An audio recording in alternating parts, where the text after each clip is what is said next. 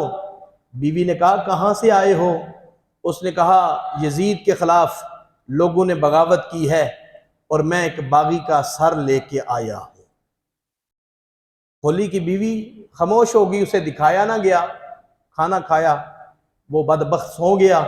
کھولی کی بیوی تہجد کے وقت اٹھی، تہجد گزار تھی، اہل بیت سے پیار کرنے والی تھی، محبت کرنے والی تھی۔ اس نے کیا منظر دیکھا کہ تنور سے آسمان تک روشنی ہی روشنی ہے، نور ہی نور ہے۔ اس کے دل میں پہلے خیال آیا تنور تو میں بجھا کے سوئی تھی، یہ روشنیاں کہاں سے آ رہی ہیں؟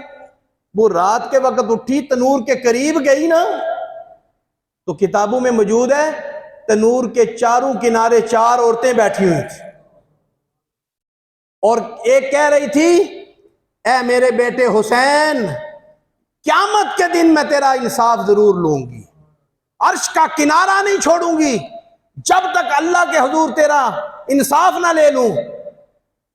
خولی بن یزید کی بیوی بے ہوش ہو گئی، تھوڑی دیر کے بعد ہوش آیا تو غیب سے صدا آ رہی ہے کہ خاوند کے گناہ کے اندر تم شامل نہیں ہو، خاوند کے گناہ کی وجہ سے تمہیں پکڑا نہیں جائے گا، اور یہ جو عورتیں تم دیکھ رہی ہو جانتے ہو یہ کون ہے؟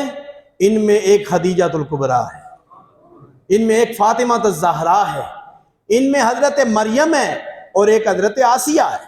اللہ اکبر، تمہیں پریشان ہونے کی ضرورت نہیں۔ خولی بن یزید تہجد کے وقت اس کی بیوی نے اپنے خاوند کو جگایا تو اس نے کہا کہ ظالم، تم نے تو کہا تھا باغی کا سر لایا ہوں، یہ تو نبی کے نواسے حسین کا سر ہے، یہ تو سیدہ پاک کے لخت جگر کا سر ہے، دیکھ آسمان سے فرشتے تیرے اوپر لعنت بھیج رہے ہیں، اور سر مبارک کی زیارت کے لیے آسمان سے فرشتے آئے ہوئے ہیں، تجھے شرم نہیں آئی؟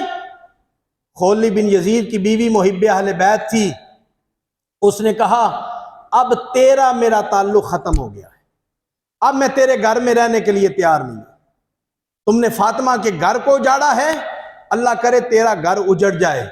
یہ کہہ کے وہ گھر سے چلی گئی، پھر اس کا کسی نے نام و نشان نہیں پایا، اس گھر کو چھوڑ کے چلی گئی۔ اللہ اکبر۔ خولی بن یزید نے صبح امام حسین کا سر مبارک لیا، ابن زیاد کے دربار میں لے کے اس نے جانا تھا، اور صبح ابن زیاد کے دربار میں امام حسین کا سر مبارک جب پیش کیا گیا تو ابن زیاد کے ہاتھ میں چھڑی تھی، اس نے امام حسین کے لب پہ لگائی۔ ایک صحابی پاس بیٹھے ہیں جن کا نام حضرت زید بن ارقم ہے، ایک روایت میں اور بھی ایک صحابی کا نام آتا ہے، وہ صحابی پاس بیٹھے ہیں، وہ رہ نہ سکے، کلمہ حق ظالم بادشاہ کی موجودگی میں کہنا یہ بہت بڑا جہاد ہے، یہ بہت بڑا جہاد ہے۔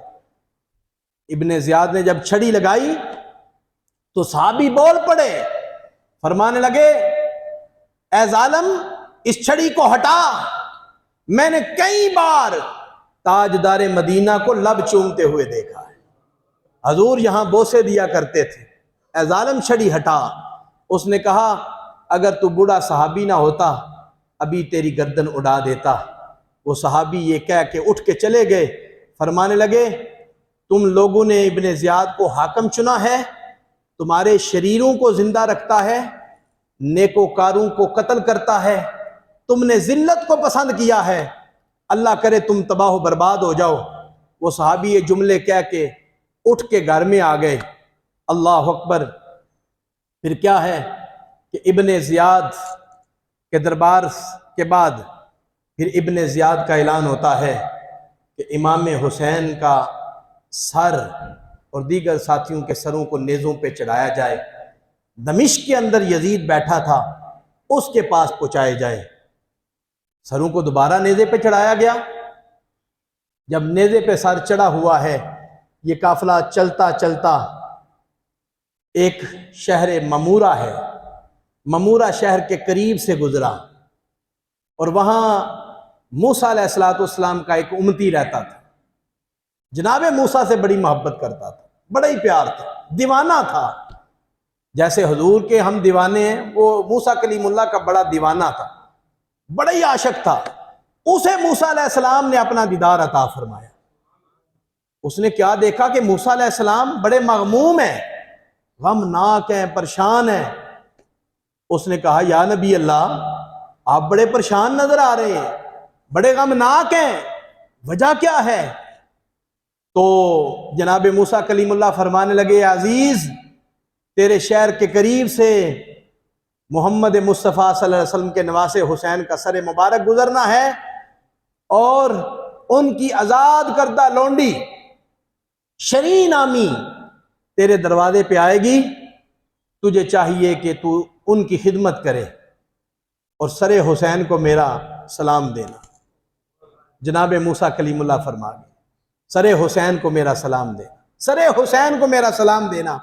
عزیز کہنے لگا جناب کیا محمد مصطفیٰ سچے نبی ہیں؟ موسیٰ کلیم اللہ فرمانے لگے وہ تو اتنے سچے نبی ہیں کہ ان پر ایمان لانے کا وعدہ اللہ نے نبیوں سے لیا ہے، اللہ نے نبیوں سے وعدہ لیا ہے، جو ان پہ ایمان نہیں لائے گا وہ سیدھا جہنم میں جائے گا۔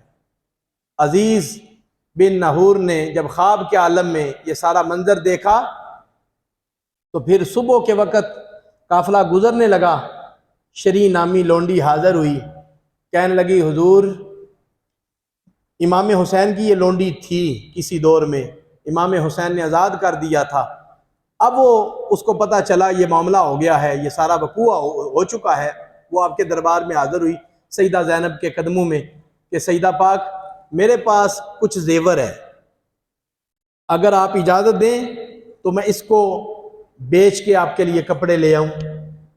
سیدہ زینب نے اجازت دے دی۔ شریں نامی خاتون جب وہ دروازے پہ گئیں اتنی دیر میں عزیز دروازے پہ آ چکا تھا، وہ ممورہ کے علاقے کا حاکم تھا، بادشاہ تھا۔ جو ہی شریں نے دروازے پہ دستک دی، اندر سے آواز آئی اے شریں ٹھہرو میں دروازہ کھولتا ہوں، اے شریں ٹھہرو میں دروازہ کھولتا ہوں۔ شریں حیران ہو گئی، میں اس علاقے کی رہنے والے نہیں ہوں، میرا نام یہ بندہ کیسے جانتا ہے؟ جب دروازہ کھلا شریں نے سب سے پہلے سوال یہ کر دیا کہ حضور آپ سے میری زندگی میں کبھی ملاقات نہیں ہوئی، آپ میرا نام کیسے جانتے ہیں؟ فرمانے لگے پریشان ہونے کی ضرورت نہیں، تیرا نام موسیٰ کلیم اللہ بتا گئے، موسیٰ کلیم اللہ بتا گئے۔ تو پھر عزیز حاضر ہوا، اس نے تحفے تحائف پیش کیے، خود بھی امام حسین کے قدموں میں حاضر ہوا، حضرت موسیٰ کلیم اللہ کا امام حسین کی بارگاہ میں سلام عرض کیا، عقیدت و محبت کا اظہار کیا۔ تو پھر حضرت شہر بانو نے کہا کہ میرا جی چاہتا ہے کہ شریں کا نکاح عزیز سے کر دیا جائے۔ تو شریں نے کہا میں تو آپ کے قدموں میں رہنا چاہتی ہوں، لیکن شہر بانو کے اصرار پر پھر شریں نے اس نکاح کو قبول کر لیا، عزیز کے ساتھ شریں کا نکاح کیا گیا۔ تو پھر یہ قافلہ وہاں سے آگے گزرا، ایک راستے میں ایک بی بی خاتون بزرگ وڈیری مائی زیادہ عمر تھی، وہ راستے میں آ گئی۔ اس نے کہا قافلے والو رکو رکو، خدا کے لیے قافلے کو روکو۔ قافلے کو روک دیا گیا۔ اس نے کہا جو قیدیوں کی سپہ سالار ہے، قیدیوں کی جو سپہ سالار ہے اس عورت کے پاس مجھے لے چلو۔ لوگوں نے اجازت دی، بوڑھی عورت تھی، اس کو لے گئے سیدہ زینب کے پاس۔ سیدہ زینب کے پاس جا کے اس نے کوئی روٹیاں تھیں، جو تحفے تحائف تھے اس نے پیش کیے، اور سیدہ زینب فرمانے لگی بی بی ذرا اپنا تعارف تو کرا، تو کون ہے؟ اس کا تعارف بڑا عجیب تعارف ہے۔ اس نے کہا کہ میں نبی کی بیٹی فاطمہ کے ہاں کنیز تھی، میں ان کے ہاں گھر میں کام کرتی تھی، کپڑے دھوتی تھی، برتن دھوتی تھی۔ تو جب میں گھر سے واپس آنے لگی تو مجھے سیدہ نے ایک نصیحت کی تھی کہ اے بی بی صاحبہ جہاں بھی کوئی قیدی ملے نا ان کی خدمت ضرور کرنا، جہاں بھی کوئی قیدی ملے ان کی خدمت ضرور کرنا۔ زندگی گزر گئی ہے، آج تک قیدی اس رستے سے مجھے کوئی نہیں ملا۔ سیدہ کی نصیحت میرے دل میں اتری ہوئی ہے، اور سیدہ نے فرمایا تھا جہاں قیدی ملے ان کی خدمت ضرور کرنا۔ میں انتظار کرتی کرتی بوڑھی ہو گئی ہوں، آج وہ وقت آن پہنچا ہے، اللہ کا شکر ہے مجھے قیدی مل گئے ہیں، میں سیدہ کی نصیحت پہ عمل کرنے لگی ہوں۔ پر یہ بتائیں اے قیدیو آپ کون ہیں؟ اللہ اکبر، آپ کون ہیں؟ ذرا اپنا تعارف بھی تو کرا دیں۔ سیدہ زینب رضی اللہ تعالی عنہا فرمانے لگی بی بی جس فاطمہ کا تم نے نام لیا ہے نا وہ فاطمہ میری ماں ہے۔ اللہ اکبر، وہ فاطمہ میری ماں ہے۔ بی بی ڈارے مار کے رونے لگی اور کہا بی بی میں ان کی بیٹی فاطمہ کی بیٹی زینب ہوں، اور سامنے جو نیزے پہ سر نظر آ رہا ہے وہ سیدہ فاطمہ کے بیٹے حسین کا سر ہے۔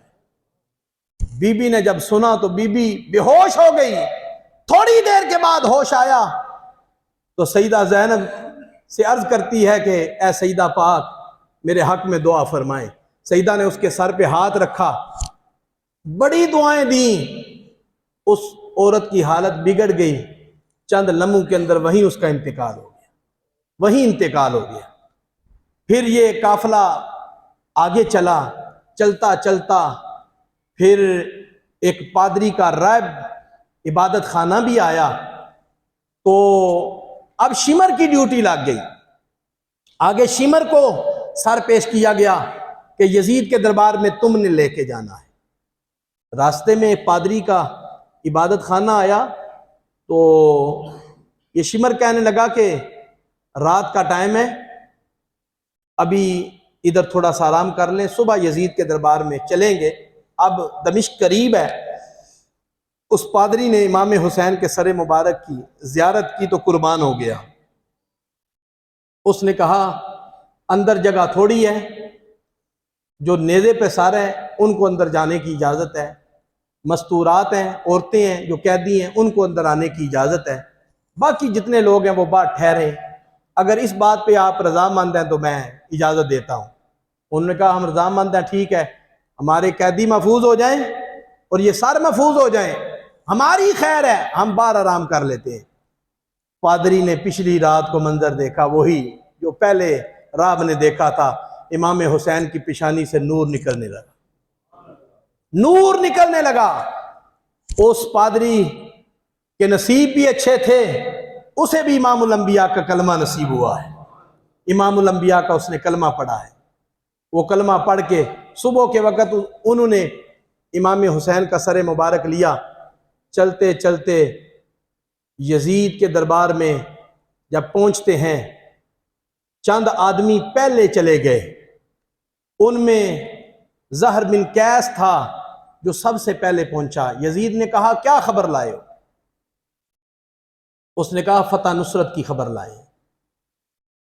امام حسین 19 اہل بیت اور 72 ساتھیوں سمیت میدان کربلا میں اترے۔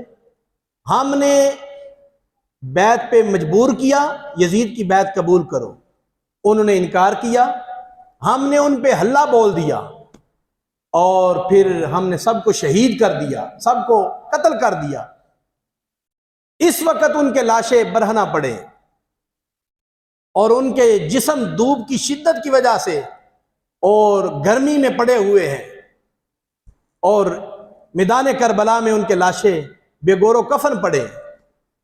یزید نے جب یہ سنا پریشان ہو گیا، یہ معاملہ کیا بنا ہے؟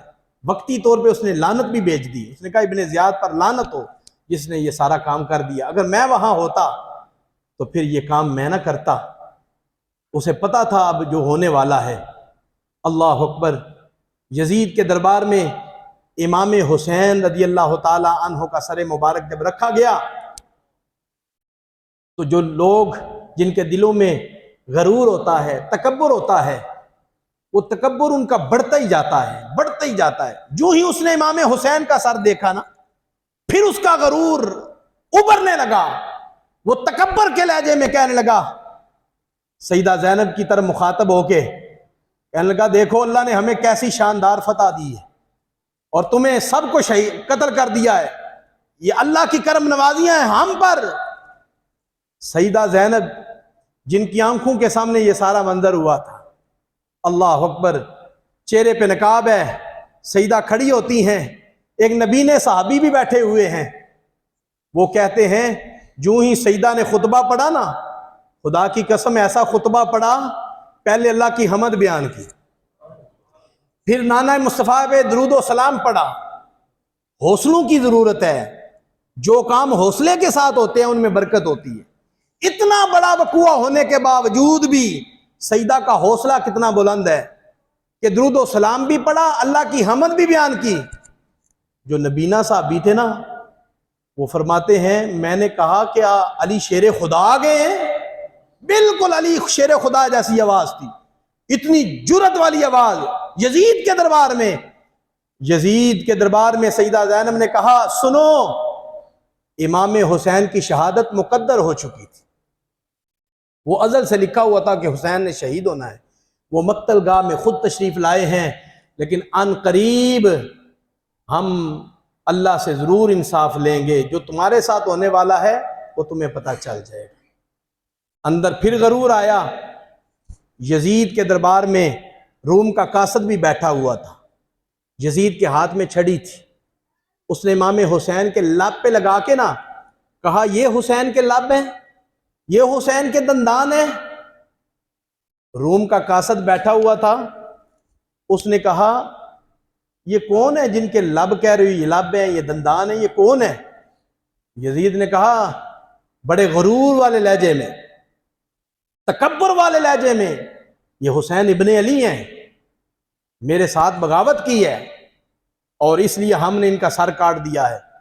اگرچہ وہ روم کا قاصد تھا، عیسائی تھا، لیکن ایک پیغام تو یزید کو وہ بھی دے گیا، کہنے لگا تم بدترین ظالم ہو، عیسیٰ علیہ السلام کی سواری کے جہاں نشان لگے، عیسیٰ علیہ السلام کے نہیں، جناب عیسیٰ کی سواری کے، عیسیٰ علیہ السلام کے نواسے کے نہیں، کیونکہ عیسیٰ علیہ السلام کی تو اولاد ہی کوئی نہیں، انہوں نے شادی فرمائی ہے لیکن اولاد نہیں ہوئی، یہ عیسیٰ علیہ السلام کی سواری کی بات ہو رہی ہے، اولاد کی بات نہیں۔ اولاد کا درجہ تو بڑا اونچا ہے، جہاں عیسیٰ علیہ السلام کی سواری کے نشان لگے ہیں نا، اے یزید، ہم وہاں ہیرے لٹاتے ہیں، سونا لٹاتے ہیں، جوہرات لٹاتے ہیں، دنیا آتی ہے اور وہاں عقیدت و محبت کا اظہار کیا جاتا ہے۔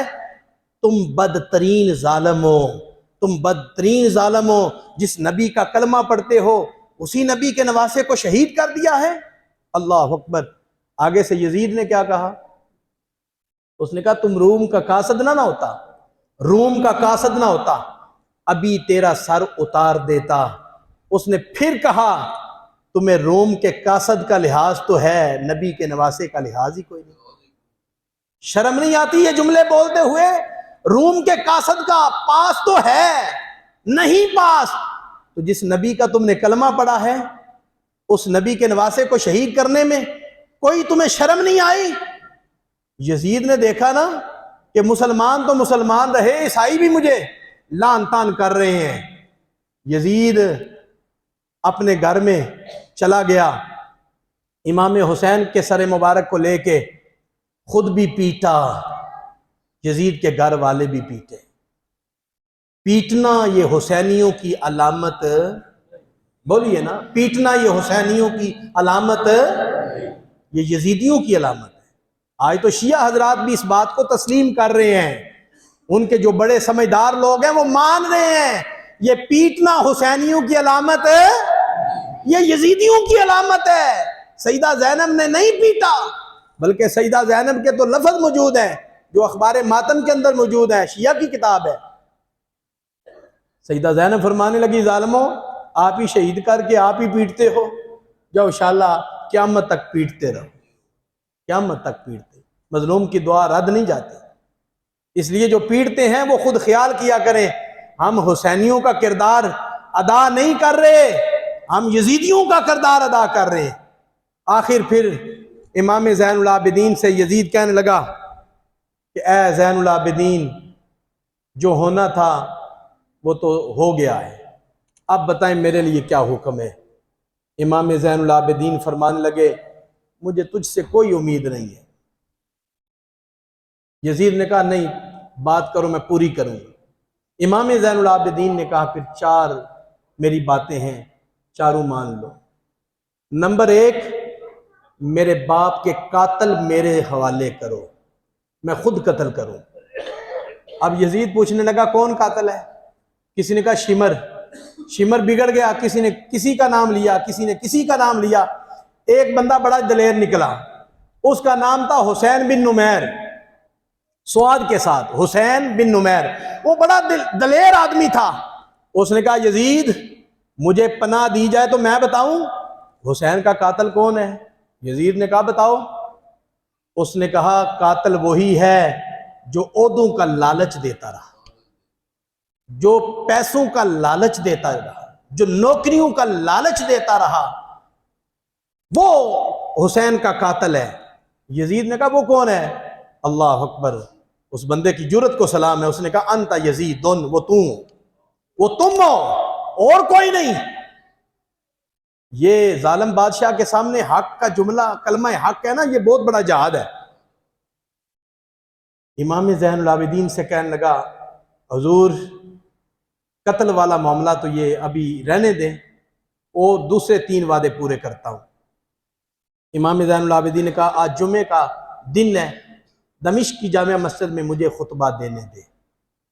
اب یزید پھر سوچنے لگ گیا اگر خطبہ دینے کا کہہ دیا تو یہ معاملہ تو بگڑ جائے گا۔ یزید نے کہا نہیں، خطبہ جمعے کا میں ہی پڑھوں گا۔ اب لوگ بھی کھڑے ہو گئے، انہوں نے کہا نہیں خطبہ یزید نہیں پڑھے گا، فصاحت بلاغت نبی کے خاندان کی آلہ ہے، زین العابدین کا خطبہ ہم سنیں گے۔ لوگوں کے اصرار پر امام زین العابدین نے خطبہ پڑھا، اس درد کے ساتھ خطبہ پڑھا، وہ درد وہ لفظ نہیں میرے پاس، اس شان کے ساتھ خطبہ پڑھا کہ پوری جامع مسجد دمشق کی آنسو بہا رہی ہے۔ پھر تیسرا پیغام یہ تھا کہ یہ شہداء کے سر مجھے دیے جائیں، میں ان کے جسموں کے ساتھ رکھ کے انہیں دفن کروں۔ اور چوتھا پیغام یہ ہے کہ ہمارے ساتھ کوئی بندہ بھیجا جائے، ہمیں حفاظت کے ساتھ ہمیں مدینہ پاک پہنچایا جائے۔ امام زین العابدین پھر مدینہ پاک کی طرف رواں دواں ہوتے ہیں۔ محترم حاضرین، جب یہ مدینے سے قافلہ چلا تھا اس وقت کیسی شان تھی، آج مدینے میں داخل ہو رہا ہے، مدینے کے ذروں نے، مدینے کے در و دیوار نے بھی پوچھا ہوگا اے سیدہ زینب بتاؤ حسین کہاں چھوڑ کے آئے ہو؟ علی اکبر کہاں ہے؟ علی اصغر کہاں ہے؟ اون محمد کہاں ہے؟ عباس کہاں ہے؟ قاسم کہاں ہے؟ دیگر جو ساتھ گئے تھے وہ کہاں چھوڑ کے آ گئے؟ اللہ اکبر۔ یہ لٹا ہوا قافلہ مدینہ پاک میں واپس پہنچتا ہے تو پھر مدینہ پاک کے اندر اپنی زندگی بقایا امام زین العابدین گزارتے ہیں۔ محترم حاضرین، یہ امتحان تھا، اور امتحان کے اندر نبی کی آل کو چنا گیا ہے۔ یہ اتنا بڑا امتحان کوئی بھی دے نہیں سکتا تھا۔